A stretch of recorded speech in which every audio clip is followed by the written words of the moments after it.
নমস্কার বন্ধুরা, ভদ্রসা study centre চ্যানেলে তোমাদের স্বাগতম।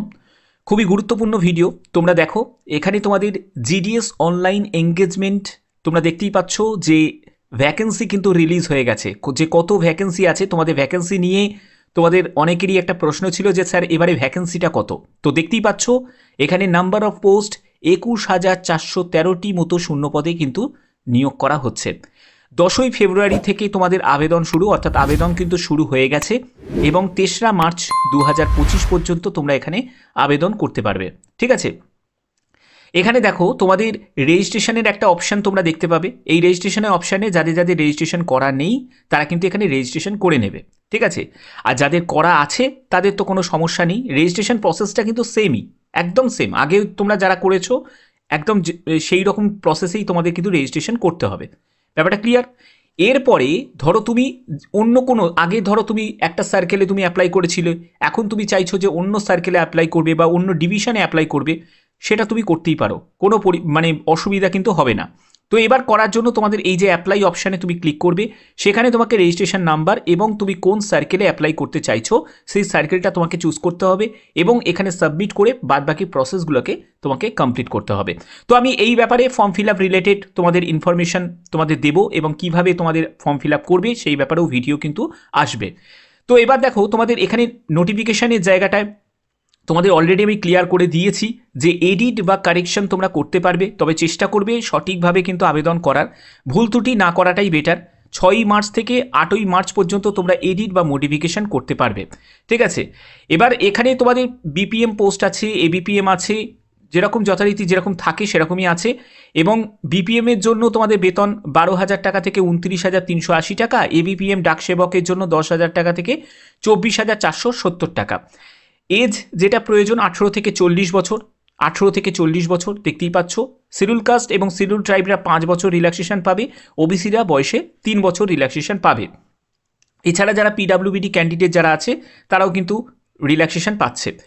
এডুকেশন কোয়ালিফিকেশান যেটা প্রয়োজন সেটা হচ্ছে মাধ্যমিক পাস যোগ্যতা তোমাদের প্রয়োজন হচ্ছে এবং তোমাদের লোকাল ল্যাঙ্গুয়েজে প্রফিসিয়েন্সি থাকতে হবে, অর্থাৎ যেখানে তুমি বসবাস করছো সেখানকার যা ভাষা সেই ভাষায় কিন্তু জ্ঞান থাকতে হবে। ঠিক আছে, এই ব্যাপারটা কিন্তু এখানে ক্লিয়ার করা আছে। এবার তোমাদের এখানে তোমাদের যে যে সার্টিফিকেটগুলো সেগুলো কিন্তু সবই তোমরা রেডি রাখবে, যেগুলো যেগুলো তোমাদের কিন্তু প্রয়োজন। দেখো ডিভির সময় কিন্তু এইসব অরিজিনাল ডকুমেন্টসগুলো তোমাদের লাগবে এবং 2 কপি হচ্ছে সেলফ অ্যাটেস্টেড ফটোকপি কিন্তু তোমাদের লাগছে, যেখানে তোমাদের মার্কশিট লাগছে, মানে 10th মার্কশিট লাগছে, আইডেন্টিটি প্রুফ লাগছে যেখানে আধার কার্ড বা ভোটার কার্ড, তারপরে caste certificate, PWBD, EWS certificate, transgender, date of বার্থের প্রুফ, তারপরে হচ্ছে মেডিকেল সার্টিফিকেট। এগুলো কিন্তু এখন লাগবে না, যখন তোমাদের ডকুমেন্ট ভেরিফিকেশন হবে তখন কিন্তু প্রয়োজন হবে। ওকে, এখন আবেদন করার জন্য তোমাদের একটি ভ্যালিড মেল আইডি প্রয়োজন হবে, আধার কার্ড তোমাদের প্রয়োজন হবে, যেখানে আধার কার্ডের নাম্বারটা তোমাকে বসাতে হবে। ঠিক আছে, এগুলো তোমাদের প্রয়োজন হবে, মোবাইল নাম্বার এগুলো কিন্তু তোমাদের প্রয়োজন হবে।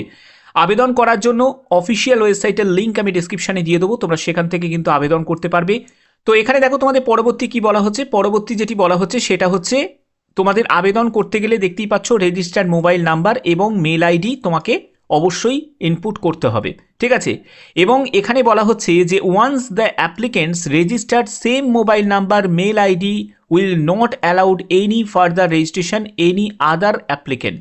ঠিক আছে, তো সেই ক্ষেত্রে কিন্তু তুমি যদি একবার যদি রেজিস্ট্রেশন করো সেই নাম্বার দিয়ে বা সেই মেল আইডি দিয়ে will not be allowed any further registration of any other applicant. ঠিক আছে, যখন কোনো আদার কোনো অ্যাপ্লিকেন্ট যখন সে অ্যাপ্লিকেশন করবে সেম নাম্বারটা কিন্তু বা সেম মেল আইডি কিন্তু ইউজ করতে পারবে না। সেই মেল আইডি বা তোমার মোবাইল নাম্বার যদি তোমার নামে যদি রেজিস্ট্রেশন হয়ে যায় তাহলে সেই নাম্বার দিয়ে কিন্তু অন্য কেউ সেই নাম্বারটা আর ব্যবহার করতে পারবে না। ওকে, এবার দেখো তোমাদের এখানে কি কি প্রসেস থাকছে। দেখো আবেদন করার জন্য এই যে ওয়ান টাইম তুমি রেজিস্ট্রেশন করবে তার জন্য তোমাকে মোবাইল নাম্বারটা সেখানে ভেরিফাই হবে ওটিপি দিয়ে, তারপরে মেল আইডি সেখানেও একটা ওটিপি আসবে, আধার কার্ড, ঠিক আছে, আধার কার্ডের নাম্বার, তারপরে হচ্ছে ইনফরমেশন অ্যাবাউট দ্য ম্যাট্রিকুলেশন, অর্থাৎ মাধ্যমিকে তুমি কোন বোর্ড থেকে পাস করেছো, কোন ইয়ারে পাস করেছো, এবং স্ক্যান ফটো এবং সিগনেচার, এগুলোই কিন্তু তোমাদের প্রয়োজন হচ্ছে। অর্থাৎ এখন কোনো সার্টিফিকেটের কোনো প্রয়োজন এখানে নেই। ঠিক আছে, বা মার্কশিটও তোমাকে আপলোড করার কোনো অপশন থাকছে না। এবার আবেদন মূল্য সেটা হচ্ছে 100 টাকা আবেদন মূল্য। যারা SC ST female candidate, PWBD এবং ট্রান্স ওমেন ক্যান্ডিডেটদের কোনো রকম আবেদন মূল্য দিতে লাগছে না। শুধু আবেদন মূল্য যারা দেবে তারা UR candidate, OBC candidate, EWS candidate, অবশ্যই যারা মেল ক্যান্ডিডেট তাদেরকেই দিতে হবে। ওকে, এখানে তোমাদের আবেদন করার জন্য যে প্রসেসগুলো বলা হয়েছে সেই স্টেপগুলো তোমাদের ফলো করতে হবে। যারা form fill up related video চাও তারা অবশ্যই কিন্তু কমেন্টে জানাবে। তো ফর্ম ফিল আপের রিলেটেড ভিডিও কিন্তু আমি তোমাদের দিয়ে দেবো। ওকে, তো এই হচ্ছে তোমাদের এখানে ফরম্যাটগুলো কিন্তু দেওয়া আছে, আশা করি তোমরা বুঝতে পেরেছো। তো শূন্যপদ 21,413টি মতো শূন্যপদেই কিন্তু এই নিয়োগ বিজ্ঞপ্তিটি প্রকাশিত হয়েছে। একদম অফিসিয়ালিভাবে জাস্ট কিছুক্ষণ আগেই কিন্তু এই আপডেটটা দেওয়া হয়েছে ডিপার্টমেন্ট অফ পোস্টের তরফ থেকে। দেখতেই পাচ্ছ GDS online engagement January 2025, number of post 21,413টি। ঠিক আছে, তো যারা যারা আবেদন করবে তারা কিন্তু খুব ধীরে সুস্থে, এখনই তাড়াহুড়ো করো না আবেদন করার জন্য, এখনও সময় আছে। ধীরে সুস্থে আবেদন করো, ভালো করে বুঝে, প্রত্যেকটি স্টেপ বুঝে তারপরে কিন্তু আবেদন করো। আর যারা আবেদন রিলেটেড ভিডিও চাও তারা অবশ্যই কিন্তু কমেন্টে জানাবে। তো এখনের মতো এটুকুই, টাটা।